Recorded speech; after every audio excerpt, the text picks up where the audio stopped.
আসসালামু আলাইকুম। এই গাড়িটা দেখেন অ্যাক্সিডেন্ট হয়ে গেছে, লোকটার গাড়ি পুরো ড্যামেজের মতন হয়েছে। দেখেন এইভাবে গাড়িটা পিছনে মার খাইছে একদম খুব খারাপভাবে।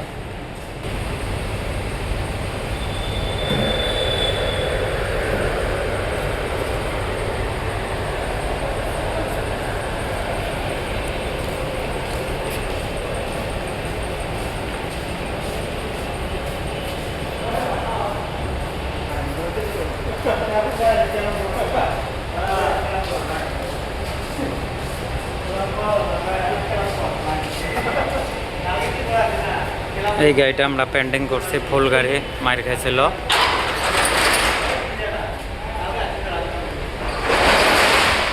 হয়ে গেছে গাড়িটা আমরা কমপ্লিট করে ফেলাইছি। ফুল গাড়ি অ্যাক্সিডেন্ট হয়েছিল, এটা আমরা বানাইছি। বানানোর পরে এখন আমরা এটা কমপ্লিট হয়ে গেছে, ডেলিভারি দেবো আর কি। হ্যাঁ, ভিডিওটা যদি ভালো লাগে লাইক আর শেয়ার করে দেবেন।